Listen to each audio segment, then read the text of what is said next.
Dear student, welcome to the CJSP Pharmacy classes. So today we are going to discuss very important MCQs on respiratory diseases. तो यहाँ पर आज हम लोग respiratory system यानी श्वसन तंत्र में होने वाली बीमारी से जितने भी हमें MCQs मिलेंगे उन्हें हम लोग यहाँ पर आज डिस्कस करेंगे। तो हमारा पहला क्वेश्चन है, what are the main component of the pathophysiology of asthma. अब ये जो अस्थमा है, अस्थमा एक ऐसी कंडीशन है हमारे रेस्पिरेटरी ट्रैक्ट की, जब क्या करता है हमारा जो एयर वे होता है, हमारा जो रूट होता है, जिस रूट के थ्रू हम सांस को अंदर लेते हैं और CO2 कंटेनिंग सांस को हम लोग बाहर छोड़ते हैं, तो वहाँ पर क्या होता है, ऑब्स्ट्रक्शन यानी वहाँ पर रुकावट हो जाता है और उस रुकावट से हमें सांस लेने में बहुत ज़्यादा डिफिकल्टी होती है, उसे ही हम लोग अस्थमा कहते हैं। तो इसके कारण क्या क्या है, हमारे यहाँ पर 4 ऑप्शंस दिए हुए हैं, airway inflammation, airway inflation, intermittent air flow obstruction. तो यहाँ पर 3 रीजन है, जिसमें हमारा जो पहला है एयर वे इन्फ्लामेशन। एयर वे इन्फ्लामेशन क्या होता है कि हमारी जो ब्रोंकाई है, हमारा जो एयर वे है, हमारा जो एक रास्ता है जिससे हम लोग सांस लेते हैं, वहाँ पर इन्फ्लामेशन यानी स्वेलिंग हो जाती है, जिससे अंदर का जो साइज है वो कम हो जाता है और सांस लेने में डिफिकल्टी होती है।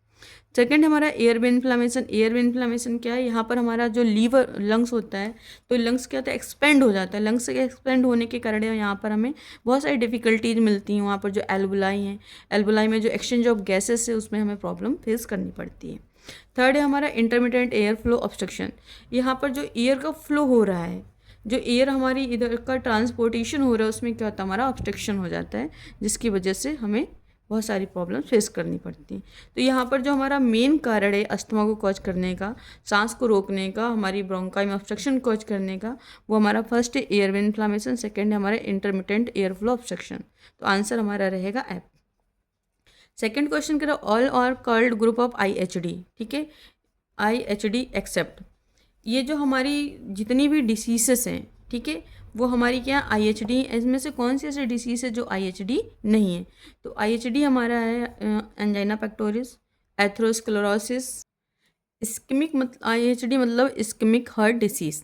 तो ये क्वेश्चन पूछ रहा है कि इसमें से जितनी भी बीमारियां दी गई सारी हमारी इस्केमिक हार्ट डिसीज़ हैं, एक्सेप्ट ऐसी कौन सी बीमारी है जो इस्केमिक हार्ट डिसीज़ में नहीं आती। अब इस्केमिक हार्ट डिसीज़ का मतलब होता है जो हमारे एक ऐसी बॉडी की कंडीशन जिसमें हमारी बॉडी के ऑर्गन को ब्लड सप्लाई ना हो पाए हार्ट में प्रॉब्लम होने के कारण। तो यहाँ पर हमारा एंजाइना पेक्टोरिस, एथेरोस्क्लेरोसिस, आर्टेरियोस्क्लेरोसिस, ये सारी हमारी क्या इस्केमिक हार्ट डिसीज़ हैं। ये बीमारी होने के कारण हमारी बॉडी के ऑर्गन्स में प्रॉपर तरीके से ब्लड की सप्लाई नहीं हो पाती। एकमात्र हमारा एक ऐसी बीमारी है जो इस्केमिक हार्ट डिसीज़ में नहीं आती, वो हमारी हाइपरटेंशन। थर्ड क्वेश्चन है high blood pressure means that blood has difficulty reaching the heart. ये क्या है, थर्ड क्वेश्चन है हमारा कि अगर हाई ब्लड प्रेशर है, इसका मतलब क्या ऐसा है कि हमारा ब्लड हार्ट में पहुंचने में डिफिकल्टी कोच करेगा। ये सही है या गलत, ये क्या हमारा गलत है, ऐसा कुछ भी नहीं है। नेक्स्ट क्वेश्चन है blood pressure refers to the force of blood pushing against. Blood pressure का मतलब होता है ब्लड हमारा क्या करता है, एक फोर्स एक्सर्ट करता है, लेकिन वो फोर्स किसके अगेंस्ट में एक्सर्ट करेगा, हार्ट के अगेंस्ट में, आर्टरी वॉल के अगेंस्ट में, ब्रेन के अगेंस्ट में, या कैपिलरी के। तो जो ब्लड प्रेशर होता है, वो जो फोर्स एक्सर्ट करता है, तो वो करता है हमारा against the artery wall. Next हमारा hypertension is a common cause for the erectile dysfunction in man. ठीक, तो क्या कह रहा है, जो हाइपरटेंशन है एक कॉमन कॉज है मैन में इरेक्टाइल डिसफंक्शन कॉज करने का। क्या ये सही है या गलत है, तो हाँ बिल्कुल सही है। मैन में इरेक्टाइल डिसफंक्शन कॉज करने का हमारा जो कॉमन कॉज है वो हमारा हाइपरटेंशन है। नेक्स्ट क्वेश्चन है इन hypertension systolic and diastolic blood pressure become. अगर किसी को हाइपरटेंशन होता है, तो हाइपरटेंशन में हमारे ब्लड प्रेशर 2 टाइप के होते हैं, पहला सिस्टोलिक और दूसरा हमारा डायस्टोलिक। तो ऐसी कौन सी स्टेज होगी जिस स्टेज को हम लोग कह सकते हैं कि हमारा हाइपरटेंशन हो गया है। तो इसका जो आंसर हो क्या होगा, 90/140। अगर हमारा सिस्टोलिक ब्लड प्रेशर 90 mmHg हो जाता है और डायस्टोलिक ब्लड प्रेशर हमारा कितना हो जाता है, 140 mmHg हो जाता है, तो उस कंडीशन को हम लोग बोलेंगे हाइपरटेंशन। नेक्स्ट हमारा in second stage hypertension blood pressure is monitored. जो हमारा सेकेंड स्टेज हाइपरटेंशन की 4 स्टेजेस होती हैं। प्री हाइपरटेंशन होता है, नॉर्मल हाइपरटेंशन होता है, फर्स्ट स्टेज हाइपरटेंशन होता है और सेकेंड स्टेज हाइपरटेंशन। तो सेकेंड स्टेज हाइपरटेंशन में हमारा जो ब्लड प्रेशर होगा वो कितना मॉनिटर होता है। तो जो सेकेंड स्टेज हाइपरटेंशन है वहाँ पर हमारा जो ब्लड प्रेशर होगा वो more than 160/100 mm of Hg। ठीक है। इसमें जो साइस्टोलिक प्रेशर होगा 160 mm/Hg से ज़्यादा हो जाएगा, जो डायस्टोलिक ब्लड प्रेशर होगा हमारा 100 mm/Hg से ज़्यादा हो जाएगा। नेक्स्ट बेटा, नेक्स्ट क्वेश्चन है इन CHF कंजेस्टिव हार्ट फेल्योर। यह क्या एक ऐसी कंडीशन है जिसमें हार्ट की मिडल लेयर में कंजेशन हो जाता है, रुकावट हो जाता है। तो congestive heart failure condition, heart is unable to pump sufficient blood to meet body requirement are true और फॉल्स। ये कह रहा है कि अगर हमारे हार्ट के मिडल लेयर में रुकावट आ जाती है तो क्या हमारा हार्ट पूरी बॉडी में ब्लड को पंप करने में अनेबल हो जाएगा, क्या वो हमारी बॉडी में ब्लड की रिक्वायरमेंट को फुलफिल नहीं कर पाएगा? यस। तो अगर हमारे हार्ट में कंजेशन होता है तो वो ब्लड की रिक्वायरमेंट को फुलफिल नहीं कर पाएगा। Next, in which kind of the heart failure ventricle wall of the heart become thin and weaker. ऐसा कौन सा ब्लड प्रेशर हो जाता है जिसमें हमारे जो हार्ट की वेंट्रिकल की वॉल है वो क्या हो जाती है, पतली हो जाती है और कमज़ोर हो जाती है। तो उसमें हमारा जो आंसर है वो क्या, हमारा साइस्टोलिक हार्ट फेल्योर। अगर साइस्टोलिक हार्ट फेल्योर होता है, जो हमारा ऊपर अपर वाला रेंज है, तो अगर हमारा साइस्टोलिक हार्ट फेल्योर होता है तो उस कंडीशन में क्या होता है, जो हमारा वेंट्रिकल है, वेंट्रिकल की वॉल हमारी कैसे होती है, थिन हो जाती है और कमज़ोर हो जाती है। नेक्स्ट है diastolic heart failure involve thickened the wall of the ventricle are.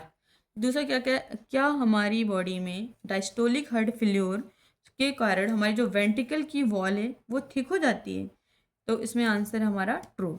अगर हमें क्या हो रहा है, डायस्टोलिक ब्लड प्रेशर हो रहा है तो डायस्टोलिक ब्लड प्रेशर में क्या होता है, जो वेंट्रिकल की वॉल है वो थिक हो जाती है, जिसके कारण वो ब्लड को प्रॉपर तरीके से पंप नहीं कर पाती है।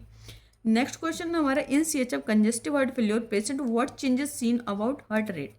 अगर किसी पेशेंट को कंजेस्टिव हार्ट फेल्योर है तो क्या हार्ट में क्या हो गया, रुकावट हो गया, जिसके कारण हार्ट हमारा काम करना बंद कर दे रहा, तो उस पेशेंट के हार्ट रेट में हमें क्या क्या चेंजेस देखने को मिले। तो हमें चेंजेस देखने को मिलेगा इंक्रीज हार्ट रेट। अगर किसी पेशेंट को CHF है, ठीक है, CHF के कारण हार्ट में क्या देखने को मिलेगा कि उस पेशेंट का हार्ट रेट इंक्रीज होगा। नेक्स्ट क्वेश्चन है पल्मोनरी एडमा फाउंड विद। जो हमारा पल्मोनरी एडमा है, ठीक है, ऐसा कौन सा हमारे हार्ट का साइड, हार्ट का हमारा कौन सा चैम्बर या हार्ट का कौन सा साइड हमारा फेल हो जाए जिसके कारण हमें क्या देखने को मिलेगा, लंग्स में स्वेलिंग देखने को मिलेगा। तो हमारा लेफ्ट साइड हार्ट फेल्योर, अगर हार्ट का लेफ्ट साइड फेल हो जाता है तो जिसके कारण हमें क्या देखने को मिलता है, पल्मोनरी एडिमा, हमारा जो लंग्स है, लंग्स में एक्युमुलेशन ऑफ वाटर हो जाता है। नेक्स्ट है in coronary artery disease plaque is buildup in vessels of the heart, so what changes occur in blood flow. Next question क्या कह रहा है, जो कोरोनरी आर्टरी है, हमारी हार्ट में एक आर्टरी होती है जिस आर्टरी का नाम होता है कोरोनरी आर्टरी।